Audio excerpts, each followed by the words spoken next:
We are guided in this mission by our board of directors, the majority of whom are either individuals who receive services from the regional center or their family members of the individuals who receive services. If board members are present this evening, would you please stand or wave so that we may thank you for your service?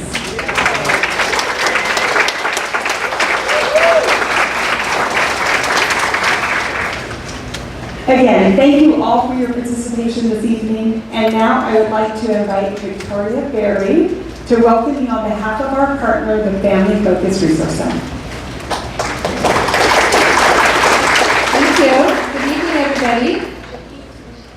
I'm happy to be here on behalf of the Family Focus Resource Center, and we partner with the North LA County Regional Center to help family members and community members navigate through this service system, which can be very complicated.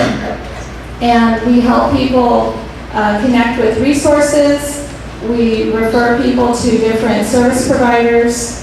We operate some support groups. And so I invite you, if you don't already know a little bit about the Family Focus Resource Center, I invite you to come to the table we have in the back, and you can pick up a little bit of information to take with you so you can follow up with us. And one thing that makes the Family Focus Resource Center unique is that all of our staff, including myself, are parents of people with disabilities. And my most important role here tonight is that of a parent. And I'm Matthew's mom. Matt did the Pledge of Allegiance. So I'm here, just like you are, to meet the candidates and to let them know what's important to us as families and as a community. So I'm really happy to be here, and thank you all so much for coming.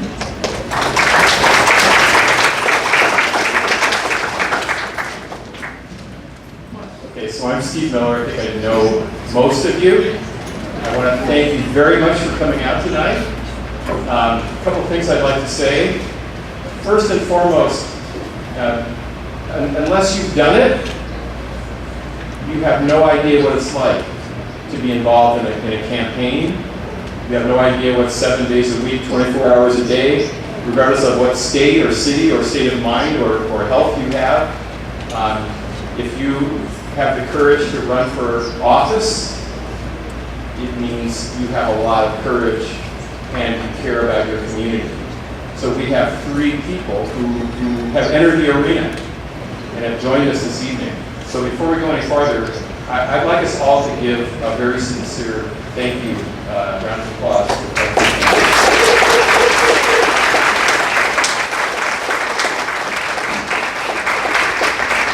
You'll notice that there are some empty chairs. We reached out a number of times to the candidates that are also running for these same offices, Congressman Brad Sherman, State Senator Bob Hertzberg, and Assemblymember Adrian Nazarian. They were not able to join us tonight. With that said, I think we have another week or so before the November 6th election, and I would encourage everybody here to listen very carefully to all the ideas that you hear this evening, and to contact the websites of these candidates if you hear anything that is particularly interesting you want to know more about, or to contact the websites of the candidates that are not here. This is the beginning of the conversation, not the end of the conversation. So another thing I'd like to, some fun facts that I've learned recently. The last time we had an election for governor and for Assembly and Senate and Congress, but not presidency, was 2014. Less than 50% of the registered voters bothered to cast a vote in 2014.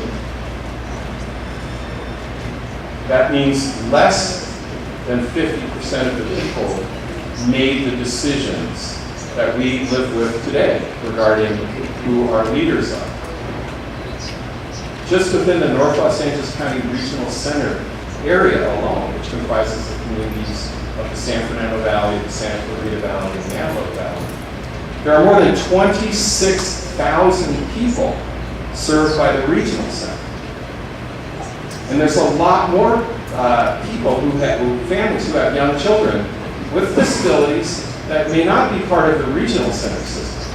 So it's likely there's more than 40,000 people directly affected by what we would call developmental and intellectual disabilities just within our communities.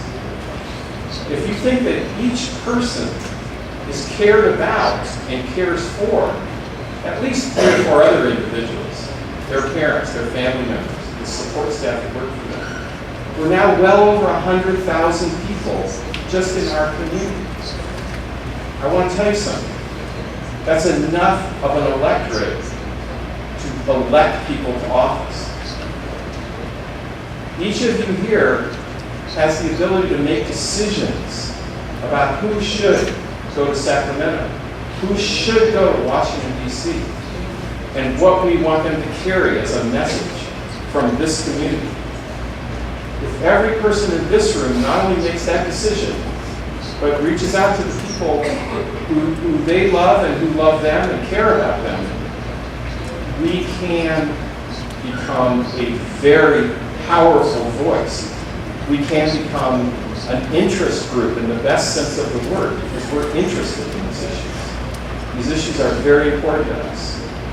Statistics say that as bad as the turnout is, generally, the disability vote typically turns out less. 4 to 20% lower turnout in the disability.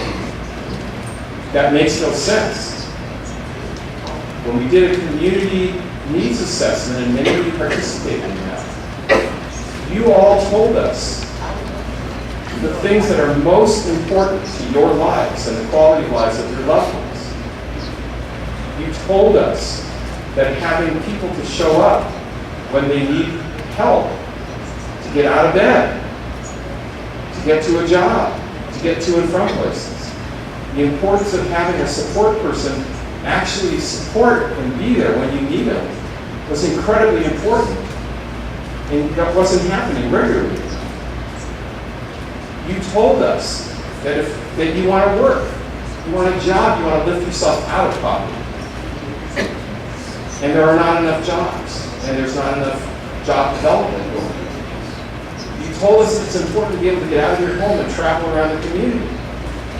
And you told us that public transportation really doesn't work very well. Once in a while it does, and when it does, it's a miracle. But when it doesn't work, your life is turned upside down. You told us that it's heartbreaking when you hear people across the street having a good time, but there isn't a curb cut, or there's stairs, and you can't get there, and you can't be part of the community just because you don't have access. You told us that hurts, and you don't want to grow up like that. You told us that you want decent places to live, that you can afford. You told us you want to feel safe.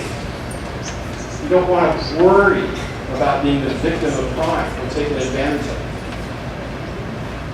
You said all these things. For each and every one of these things to be improved upon, we have to do this in partnership with the people that we elect to represent us, because they will be making decisions about the public policies and the funding that will determine whether that bus shows up on time. That will determine whether people show up to support you when you need that support.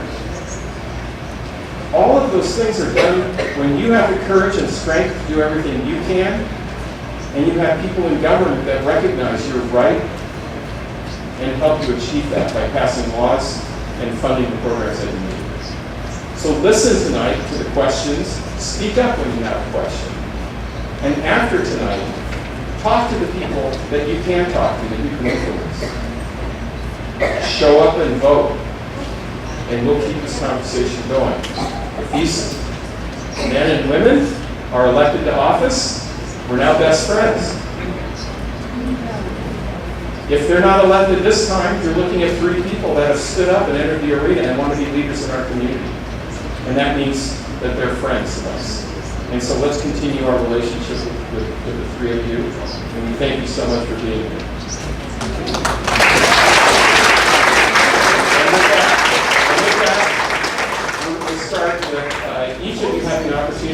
your 2 minutes and introduce yourself. Can you ask everyone who's next to an empty chair to raise their hands so all those people standing can come forward? Because there are empty chairs up here, and I would like them both. Well said. So if you're standing in the back, please find a hand that's up and come and sit down. Come on. Now we do have some people that are students that are here helping us with poli-sci class. So yeah, if you're looking for a seat, we have plenty of seats. If you're part of the poli-sci program, thank you for being here and don't feel obligated. There's one next to me. Okay, so we'll wait a second to settle.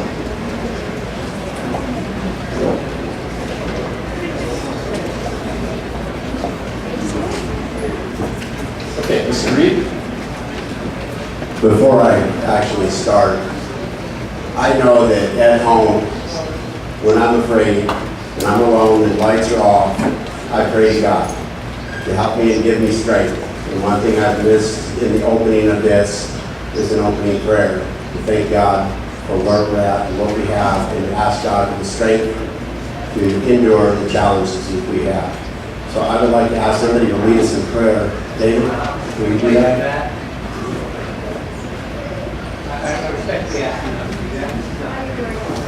You don't want prayer?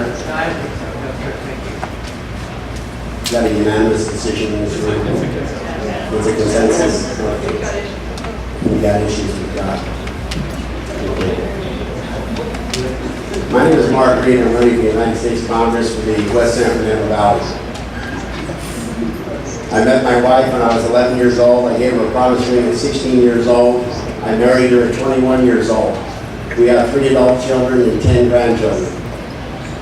We have a business where we bring animals out to kids' birthday parties, to film work, print work, educational programs, and so forth.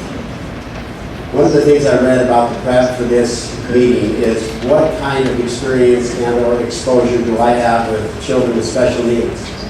We used to offer our services quite often to the Make-A-Wish program. One of the children that I remember quite well was a little boy named Angel.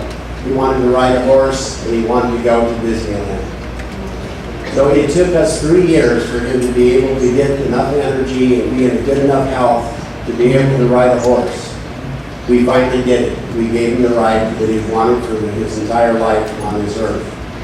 The following year, he was able to go to Disneyland. He went through the gates of Disneyland, and as soon as he saw it, he had passed away.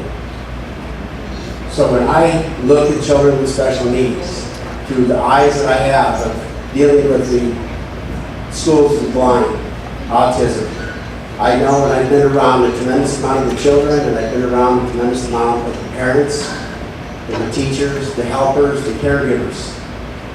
Unbelievable amount of strength that I've seen in these individuals. As a person who has children that are okay, I admire the work, and I want to be there to help. And I understand the challenges that you face, not from a person who's gone through it, but a person who has been there with my companies and with personally been there, not just having a company that sends things out. I have personally been there with the children. I was discussing with Steve one of the events at a blind school. I ride horses, and I've been riding horses since I was 2 years old. And going to this blind school, it amazed me how energetic the children were that had never seen a horse, never had eyesight, were willing to get up on a horse and ride a horse. It really impressed me. And then with autistic children, being able to put them up on the horse, we made a special saddle for these children to get up on the horse and to ride, to see their smiles and the happiness that they have, and to be able to bring that, and have the patience to be able to give that opportunity to those children really is a blessing to me. I don't have an issue with God. I praise God and I thank God for the troubles and the trials and the tribulations that I have. And I pray for everybody all the time regardless. And I know life is tough. Right now in my campaign, we are dealing with and putting out a platform about mental health care, about drug rehabilitation, about homelessness, because these things are an epidemic in our community in the West San Fernando Valley. But I have personal reasons as well. My son is a drug addict. My son is off the wagon now. He's actually been missing for 7 days. We have no idea where he's at. So when I relate to parents going through struggles, I relate on a very personal level. And I believe that the incumbent not being here speaks volumes. It speaks volumes. He was offered to come here. He's been offered 7 different campaign debate formats, and he's refused to come to every one of them. So it speaks volumes, because when you have a group like this, as an incumbent, I would say that I would be talking to Steve probably every day. Okay.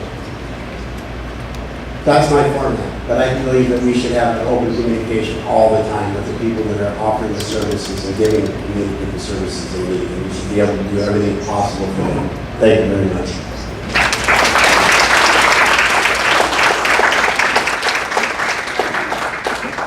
Thank you, Mike. And thank you, Roxanne. My name is Rudy Melendez. I'm your candidate for California State Senate in the 18th District. Thank you for having me here today. I talked to Stephen briefly on the way here as I was